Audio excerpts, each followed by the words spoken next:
YouTubers, thank you for your time. Today I'm going to show you how it is that I load my Portuguese 1886 Kropatschek or Kropatschek as we say it. So I'm assuming this is what you have here, which is a 8x60R rimmed or 8x56R. Both of those calibers can fit in this rifle. Originally, that caliber was for the Portuguese Geddes, and as for the Geddes, it uses the same ammunition, but the Austrians were making the Geddes. It was too fancy or something for the Portuguese machinery, and unfortunately, due to some technical difficulties, the Austrians were not able to fix the deficiencies in the design of the Geddes, and so they offered them the famous Kropatschek, which I would highly recommend that you watch the Sea and Arsenal two videos on this rifle because there's a lot of history behind it. So, in any case, what I wanted to talk about was how I load my Kropatschek. So, this is a disclaimer. You load it how you want to. You do what you want to do. I'm just going to share with you how I do it with mine. So, let's begin. The first thing you want to do with these old rifles is to do what they call Slug the Bore. Now, these rifles came in .323 diameter bullets, which were pretty much like these here. Hard lead. They were cast in hard lead, and that was basically the same as the German Mausers 323 caliber diameter bullets, but they're old, they're used up, and so the first thing you really want to do is you want to do something called Slug the Bore. That's a very easy, very easy thing to do.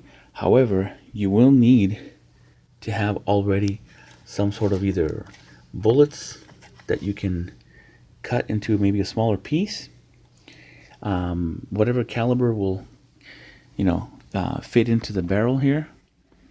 And what you do is you push the piece down with, you're better off using pieces of wood, and then you push it down, and you put another one on top, and you push it down. Don't recommend you use your clearing rod or your cleaning rod, because that thing's going to be sticking out like 3.5 feet, and it's a little bit harder to tap it in there like that. So that's why smaller pieces of dowels or wood to push it. Now push it all the way through, and when it comes out the chamber, you'll have something that looks like this. And this here gives you the diameter of your actual bore. And for mine, it actually turned out to be like a 3.32 329. What I ended up doing was I bought these bullets on Gunbroker at 328. I didn't want to go 323, which is there. It is available. I just wanted to go a little bit lower. Now, these soft bullets do a lot less wear and tear on your barrel because, like I said, they're softer bullets, so they'll conform to the actual barrel and whatever grooves you have there. They'll conform much more friendlier than a jacketed bullet trying to push through with the strength that a jacketed bullet is supposed to have. So these bullets here that I got are pretty cool for a couple reasons. And let me show you what that is. One is, look at the nose. It's a flat nose. And as you know, the Kropatschek is a tube-fed magazine. So you don't want to have a pointy bullet on a primer of the bullet or the case in front of you. So this one was really cool. And also, it's already greased. It's got this copper tail, which is called a gas check. Now, the gas check is there to make sure that when you fire this, all the gases remain behind the bullet. This being a soft lead, I suppose people thought or have experienced the gases kind of pushing past the bullet before the bullet even comes out of the barrel. And so the gas check here, this little copper piece, is actually there to keep the gases and the pressure behind the bullet, and help to project it out of the barrel.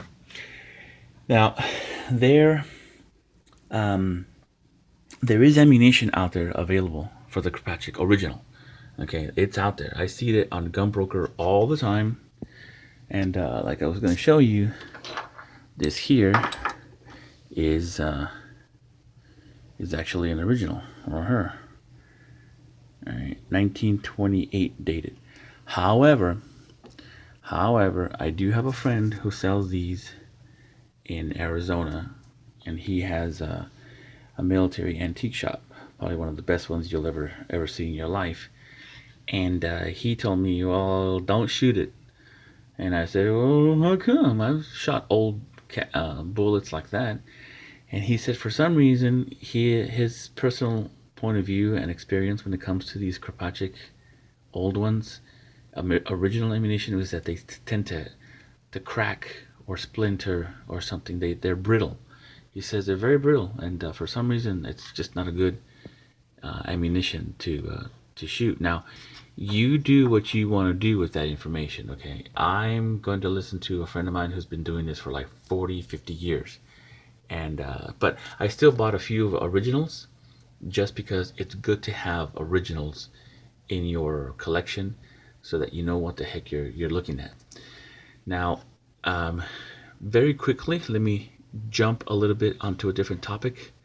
This is a 8x56 rimmed Hungarian. Okay, I know sometimes people have asked about that, but this is a Hungarian. This is a Kropatschek. Now, obviously, they're pretty much the same case length, 56. But one of the differences, look at the shoulders, right? You can absolutely clearly see the shoulder differences and the length of the neck on the Hungarian compared to the Kropatschek. Okay, compared to the Lebel. All right, so there's a reason why I'm talking about the Lebel. So we'll be discussing that as well. Also, the Hungarian is obviously smaller in diameter. You can see the difference right there. Huge difference, right? Okay, so if you have a question about the Hungarian, can I use the Hungarian and the Kropatschek? It's 8x56. No. Look at the Lebel, Kropatschek, Hungarian. Okay, all 8x56. Okay, 8x60, 8x56, but very different, very different. Okay, so hopefully that answers that question. Now, another thing is that there are people who sell. So that's as far as I can tell you about the original ammunition. I've been told don't shoot it by a friend who's been doing it for 50 years, so I'm not going to do it. So anyway, there are other options as far as how to shoot your Kropatschek as far as brass.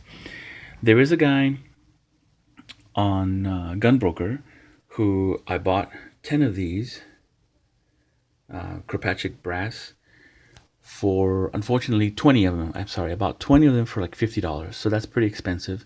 So if you can afford that, that's fantastic. And this guy actually, he makes them out of 348 Winchester, which is right here. Okay, now I'm going to compare again the Kropatschek, the Lebel, with an already formed 348 Winchester.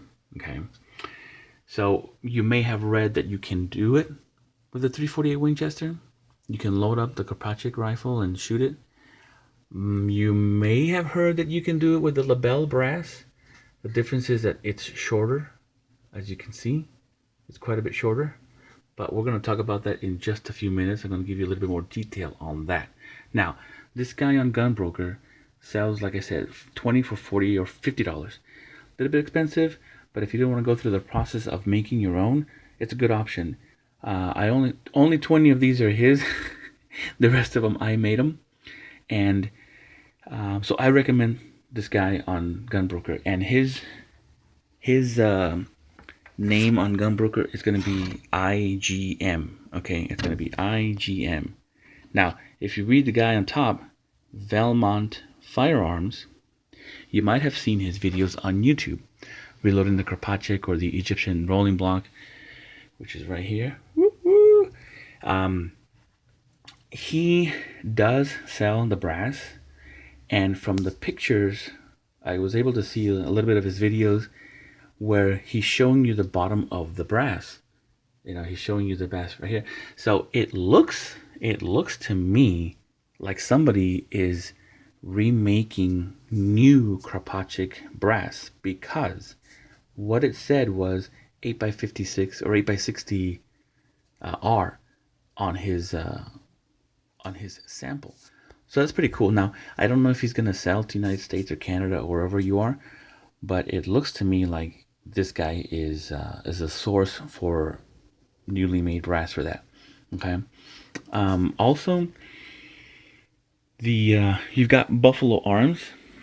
Okay, you've got Buffalo Arms that sells Bertram brass, and if you can see that, they've got some sort of a. I'm sorry, I can't focus. They've got some sort of a rim around there.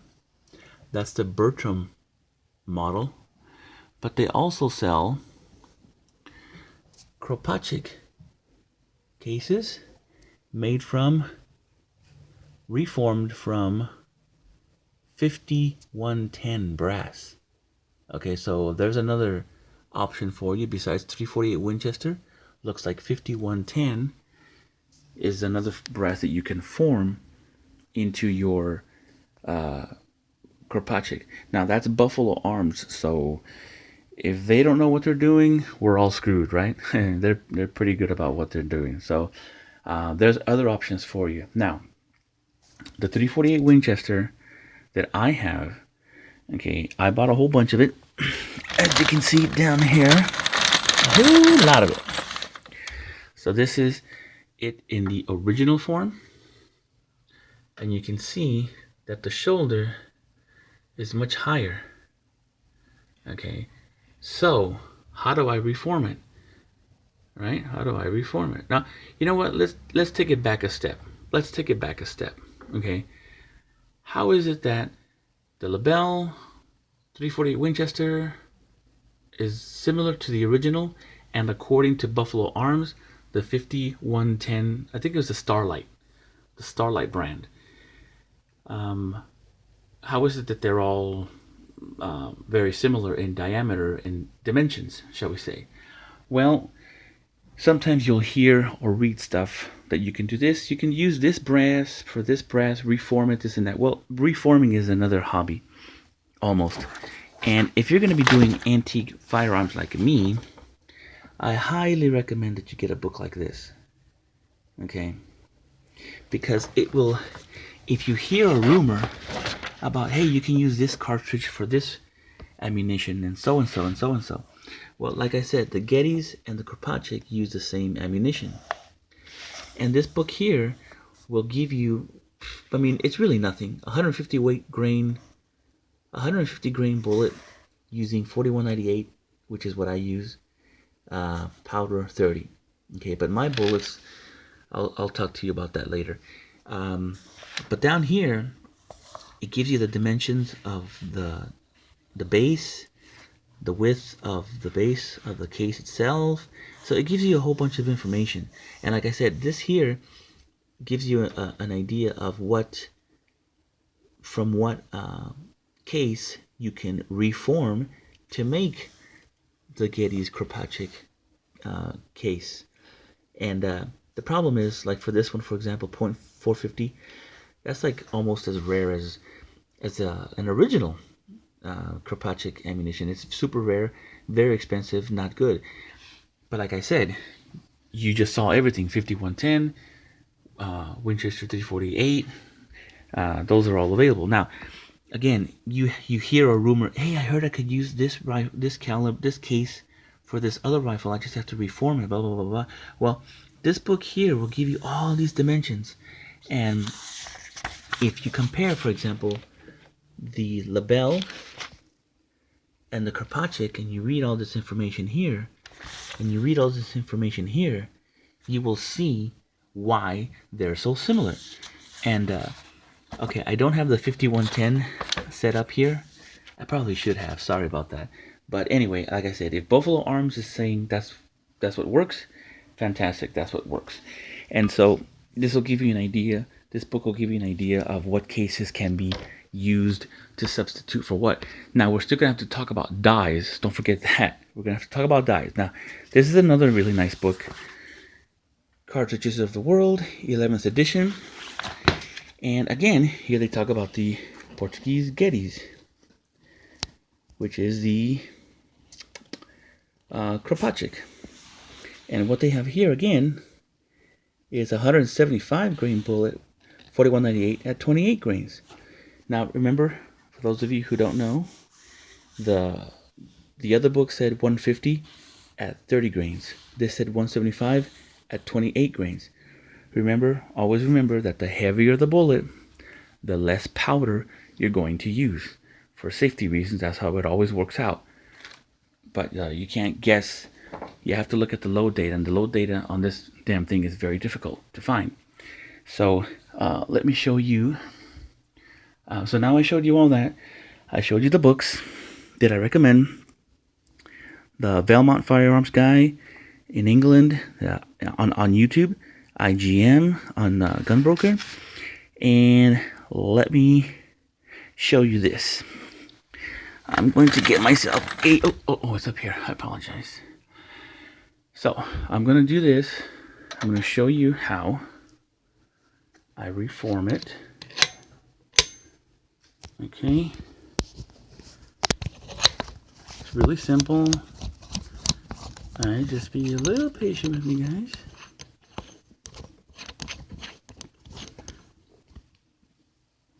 Alright, so how do you reform 348 Winchester? Let's talk about the dies. Okay, some of you have probably already found out that the dies for this particular rifle are, if available, extremely expensive. You're looking at, possibly $200, possibly. Now, Buffalo Arms does sell this one for $109. Plus shipping, it'll be about $127.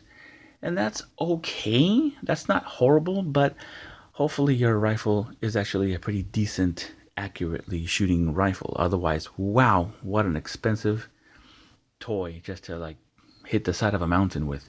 So they are available through Buffalo Arms, and even through the manufacturer, which is CH4D, the actual manufacturer.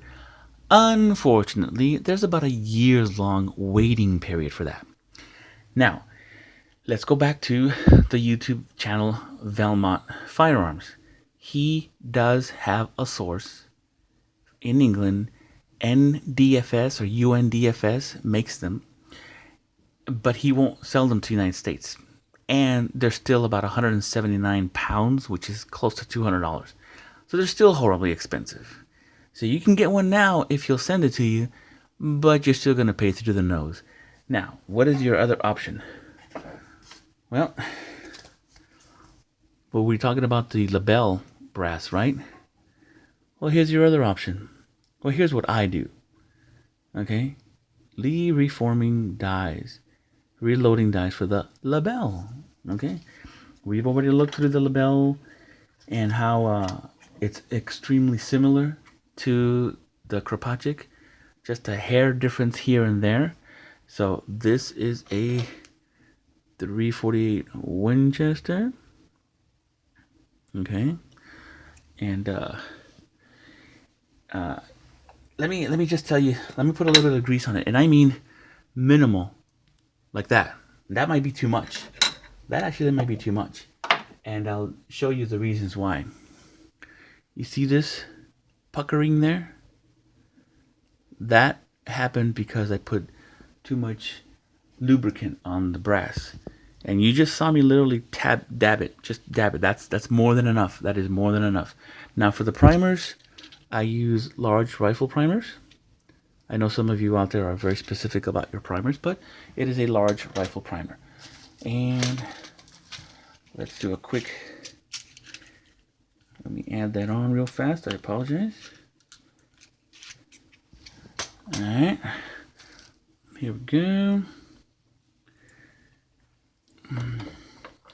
So we're set. We're all good. So now I'm using the label dies to do this. However, remember that the bullets that I'm using are no longer 323. Okay, and I believe the label ammunition is also 323. Don't hate me if I'm wrong, but I believe it is also the same. So that means that this opening is good for the label and the Mauser and the Kropatschek and the Gettys. But as we reform it, be patient. A couple times inside, you can see it's already, it's already getting reformed, right? You can see that. And let's take it all the way in, nice and easy. Well, I'm such a genius. I just kicked out my I goofed. I kicked out my primer. Genius, right, guys? Okay. Everybody makes mistakes. Okay. Now that it's reformed completely, for sure this time. All right. We're gonna take it out of the full case length. Okay, and you've already seen this brass case alongside the Kropatschek and the label and all that stuff, so we don't need to show you that again. So let's just fix that little mistake. Bada bing, bada boom. Now, the next issue is going to be the bullet, as I was showing you. As I was showing you the opening here of the case, it's not going to be for the big bullet that I'm using. Okay, I'm using A329, so it's going to be a lot wider. So what I'm doing is I had to get myself a bullet expander. Okay, and what this is, it comes in two pieces. You can see that it comes in two pieces. Okay, it's for different size bullets or different size case necks, and you choose the one you want. And basically, you just do. Let me see if you can see it. Obviously, you can see that. I hope nice and decently enough. I hope. Okay, now let's put the. There. That is enough. That is all it needs. Okay, that is all it needs. Come on, work, will you? Okay. Very little. So now it's ready, and now we go to the seating dice section. Now, as I said before, I'm using 4198 powder because I don't want to mess with all the safety protocols and all the different things that you need for the black powder. And I'm using a bullet that weighs 250.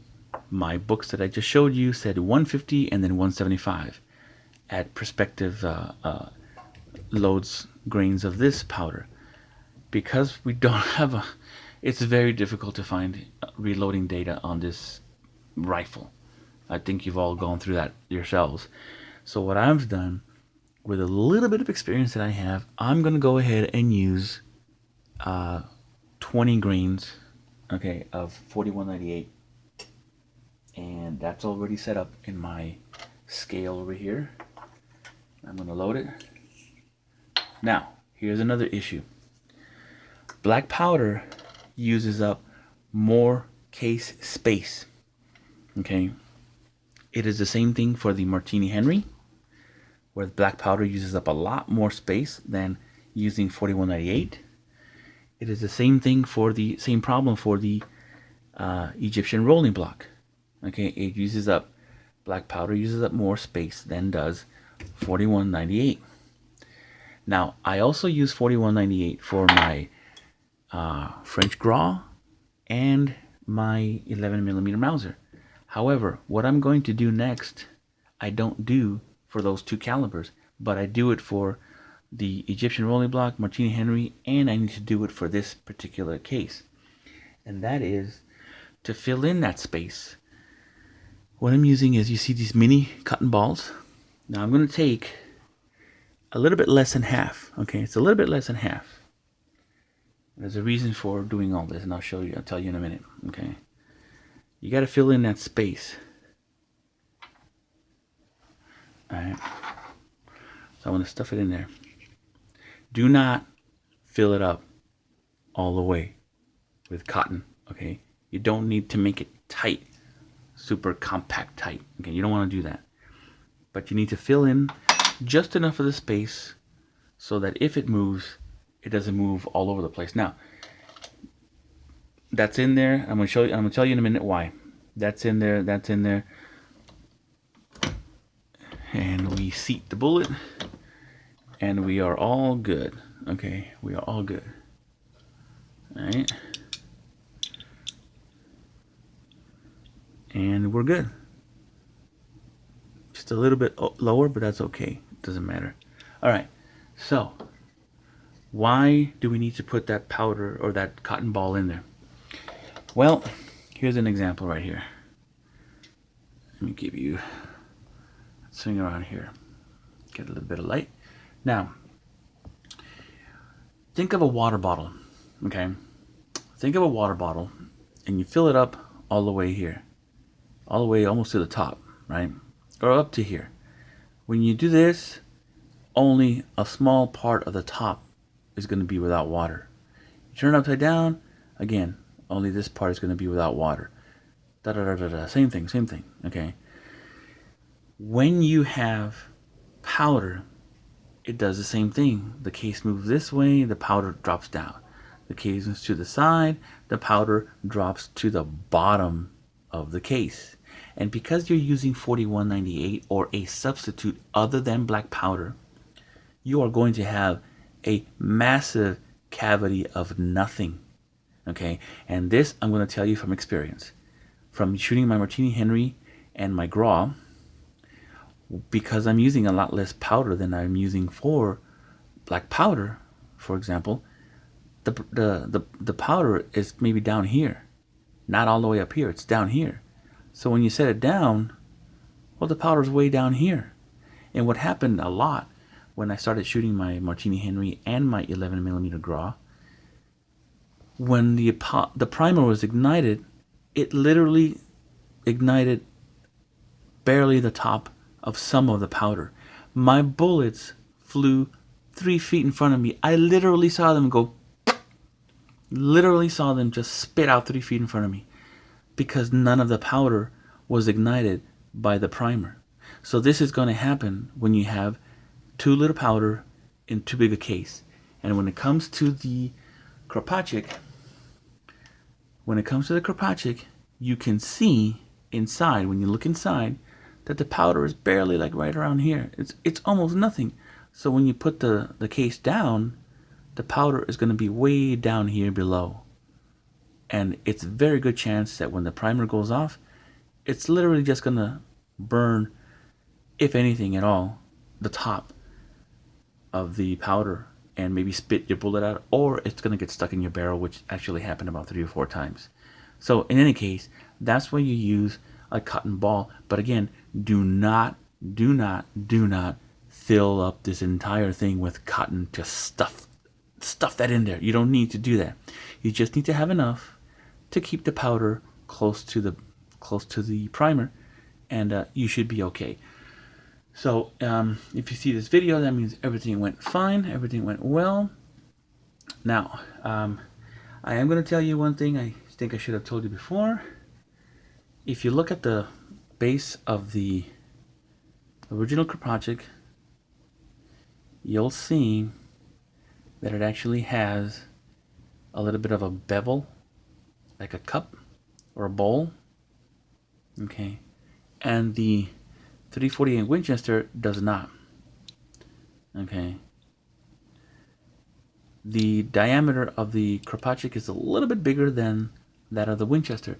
Now this guy who sells his stuff on Gunbroker, his Reformed, what he does is he bevels the edges. I am not 100% sure that's needed because, like I said, the base of the 348 Winchester is a hair smaller than the base of an original Kropatschek. So maybe you don't need to do that. I don't know. This guy's been selling them for a while. I think they look fantastic. If I could afford to buy a whole bunch more and not bother reforming anything, I would do that. However, I do shoot Lebel Berthier's, and so eventually I'm going to, because I have got like, I don't know, 500 rounds or more of Lebel ammo. So eventually I will reload my Lebel because I love my Lebel and my Berthier's. So I'm glad I got the dies for it. One last thing I want to talk to you about. If you are doing all this reforming stuff, you're gonna need a case holder, okay? And what we have here, as you can read, please, is the RCBS 17 case holder can hold the 348 Winchester, an original Kropatschek, and an original Lebel. The RCBS 31 can hold the 348 Winchester, the 5090, which is what I'm using for my Egyptian rolling block. You don't care about that. It can also hold an original Lebel and an original Kropatschek. So those are the two that you can use. If you needed to know that, those are the ones that you can use. Well, guys, I hope that this video was a little bit helpful. I keep reading about loading the Kropatschek, but I've never seen anybody make the video for it and give you as much details as to the bullets, the brass, the slugging, the dies. So hopefully that information is helpful to you. Hopefully your rifle will shoot fantastic and you have a great time. Have a safe time. Enjoy, and catch you on the next one, all right? Take care.